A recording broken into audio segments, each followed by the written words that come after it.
కేసీఆర్ అప్పు చేస్తే హైదరాబాద్ లో 1,00,000 డబుల్ బెడ్రూమ్ ఇల్లు కట్టిండు. నువ్వేం చేసినావు? 4 లక్షల కోట్ల అప్పు చేసి చెప్పు. నువ్వు ఒక పని చెప్పు. కేసీఆర్ అప్పు చేస్తే 73,000 కోట్లు రైతుల ఖాతాల్లో రైతు బంద్ చేసిండు. నువ్వేం చేసినావు? రైతు బంద్ అయ్యవు, యూరియా బస్తా ఇయ్యవు, కళ్యాణ లక్ష్మి టైంకు రాదు, కేసీఆర్ కిట్ ఎత్తేసిండు, రంజాన్ తోఫా బంధు, బతుకమ్మ చీర బంధు, కొత్తవి రాకపోగా ఉన్నాయే పోయినాయి కదా. నువ్వు వచ్చినాక చేసింది ఏంది? సిగ్గు లేకుండా తెల్లారి లేస్తే బూతులు మాట్లాడటం, తెల్లారి లేస్తే డైలాగులు కొట్టడం, పనికి మాలిన పనులు చేయడం తప్ప ఒక్క మంచి పని. ఈ మధ్య ఇంకా కొత్త రాగం అందుకున్నాడు. 1 కోటి మంది మహిళల్ని కోటీశ్వర్లు చేసి నాకు ఇచ్చిపెట్టాడట. మీ మెడల పుస్తల తాడెత్తుకపోతే వాడే మంచోడు. 1 కోటి మంది మహిళలు కోటీశ్వర్లు చేసుడు. ఆ తర్వాత ముచ్చట నేను అడిగిన అసెంబ్లీలో నిజంగా నాకు అనుమానం వచ్చింది. వీడేమన్నా దోసుకున్న సంపద అంతా పంచిపెడతారైంది రాబిన్ హుడ్ లెక్క అని నేను అడిగిన. అయ్యా ఒకటి చెప్పు, ఆ 1 కోటి మంది కోటీశ్వర్లు అంటే కోటికి ఎన్ని సూటాలు ఉంటాయి చెప్పురా భయ అన్న. ఒక్క మంత్రికి తెలియదు, ముఖ్యమంత్రికి అంతకంటే తెలియదు. కోట్లు మింగుడు తెలుసు, కోట్ల ఎన్ని సున్నాలు ఉంటాయి ఆయనకే మేరక. అసలు మన ముఖ్యమంత్రి ఎంత ఇజ్జత్ తక్కువ మాటలు మాట్లాడతాడంటే, అసెంబ్లీలో నిలబడి ఎవడన్నా నా రాష్ట్రం క్యాన్సర్ పేషెంట్, ఎయిడ్స్ పేషెంట్ అంటాడు ఎవడన్నా? ఇప్పుడు కష్టాలు ఉండే ఆ మనుషులకు. ఇప్పుడు మీ ఇక్కడ ఉన్న అప్పు లేని వాళ్ళు ఎవరు ఉన్నారే? అప్పు లేని వాళ్ళు ఎవరు ఉన్నారా? ఐడా మా ఆర్ఎస్ ప్రవీణ్ ఉన్నది లేదు. అప్పు బాగానే ఉందట అన్నకు కూడా. అయితే అప్పున్నా లోపల నొప్పున్నా ఏమున్నా బాగా పొక్కున్నా మీకెళ్ళి మాత్రం కడకంగా చేసుకుంటామా లేదా? ఎందుకంటే బయటికి వెళ్తే ఆ తెల్లంగి చూసానే కూడా కొత్త అప్పించోడు ఇవ్వాలి, లేకపోతే ఎవడిస్తాడు మన ఎవడు దిగుతాడు. కాదురా భయ్ నేను మొత్తం అయిపోయింది, నేను దివాలా తీసిన, నా బతికే అన్యాయం అయిపోయింది, నాకు ఏం లేవు, నేను ఢిల్లీకి పోతే ఆయన చెప్పులు ఎత్తుకపోయటం తిరిగి చూస్తుండ్రు, దొంగను చూసినట్టు చూస్తుండ్రు, నాకు అపాయింట్మెంట్ ఇస్తలేరు అంటే ఏమన్నా పదాలు ఉంటుందా మనిషికి? మీ ముఖ్యమంత్రి ఇట్లా దివానా మాటలు మాట్లాడుతున్నాడు, ఈయనెవడు కాంతాడు అనరా? ఇలా అందుకే రేవంత్ రెడ్డి పనికి మాలిన మాటలు మాట్లాడాడు తప్ప ఒక్క మంచి పని చెప్పు. ఎన్ని కథలు చెప్తివి నువ్వు? కాంట్రాక్టర్లను కొత్తోళ్లను సృష్టిస్తా అంటివి, ఉన్నోళ్ళని ఊడవీకబడుతుంది. 10,000 మందిని కేసీఆర్ తయారు చేస్తే చిన్న కాంట్రాక్టర్లు వాళ్ళు నీలాగా కోట్లు దోసుకునేటోళ్ళు కాదు, కోట్లు సంపాదించుకునేటోళ్ళు కాదు, చిన్నవి తమ కుటుంబాన్ని నడుపుకునేందుకు ఇలా రోడ్డున పడే పరిస్థితి తెచ్చినావు. ఇందిరా పార్క్ కాడ రోడ్డు ఎక్కే పరిస్థితి. అందుకే రేవంత్ రెడ్డిని, కాంగ్రెస్ ప్రభుత్వాన్ని, ముఖ్యంగా ఎస్సీ ఎస్టీ డిక్లరేషన్ ఇచ్చిన మల్లికార్జున్ ఖార్గే గారిని, లీడర్ ఆఫ్ ఆపోజిషన్ రాహుల్ గాంధీని మనం అడగాలి, రేవంత్ రెడ్డిని కాదు. రేవంత్ రెడ్డి నెల పైసలు పంపి ఆయన కుర్చీ కాపాడుకుంటున్నాడు, కానీ పైన ఢిల్లీ వాళ్ళు అసలు ఈయనను మోస్తున్నది వాళ్ళు, ఈయన మన మీద రుద్దింది వాళ్ళు, నెల పేమెంట్ కప్పం కట్టించుకొని ఈయనకు మళ్ళా రెన్యువల్ చేస్తున్నది వాళ్ళు. ఈయన రెగ్యులర్ సీఎం కాదు, రెన్యువల్ సీఎం. నెల రెన్యువల్ కావాలి ఈయనకు. పైకి ఢిల్లీకి పైసలు పోకపోతే రెన్యువల్ రాదు. నెలకు మళ్ళీ బ్యాగులు పోవాలి, మోసుకుంటూ పోవాలి, పోయిన పెట్టి లెక్క పెట్టుకొని మొత్తం మళ్ళీ అప్పుడు రెన్యువల్ టాంప్ వేసి పంపిస్తారు.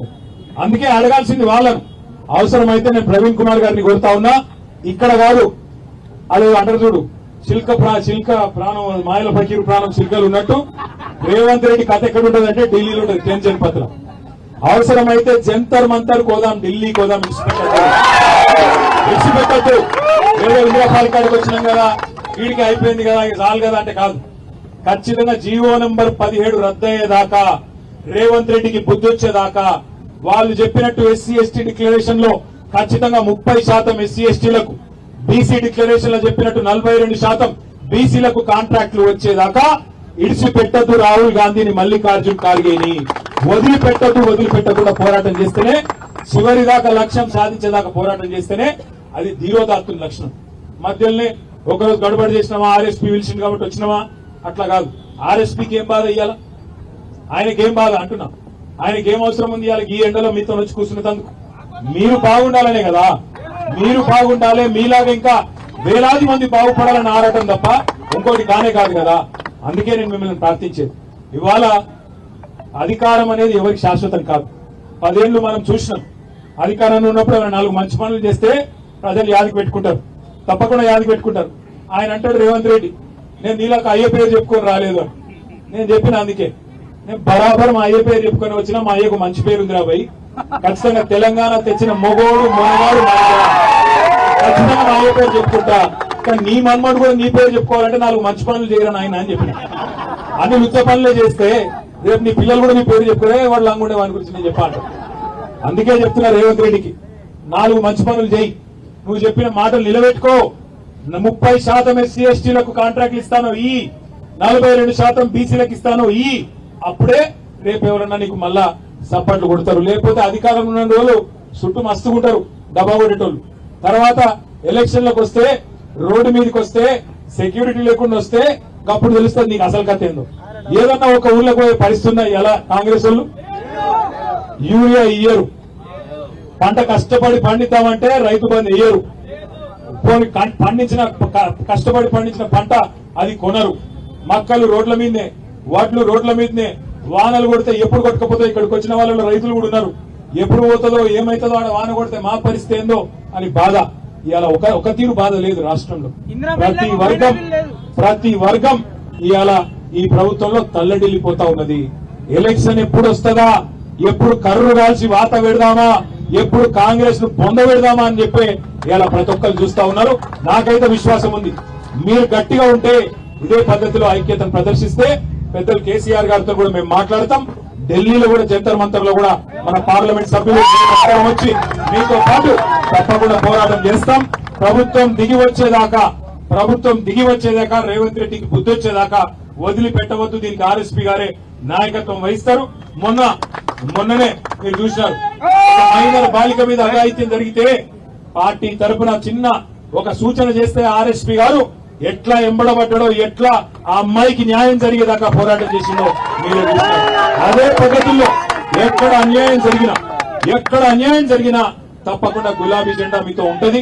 కేసీఆర్ గారి శిష్యులమైన మేమందరం మీతో ఉంటాం. ఆర్ఎస్పీ గారు, నేను, కౌశిక్ రెడ్డి గారు, మా సత్యవతి గారు అందరం కూడా శ్యామ్ ఎంబడ మీ ఎంబడ ఉంటాం. తర్వాత కార్యాచరణ కూడా రూపొందించండి. ప్రతి ఎమ్మెల్యేని కలవండి, ప్రతి ఎంపీని కలవండి, వాళ్ళకి వినతి పత్రం ఇవ్వండి. ప్రతి కలెక్టర్ను కలవండి, వినతి పత్రం ఇవ్వండి.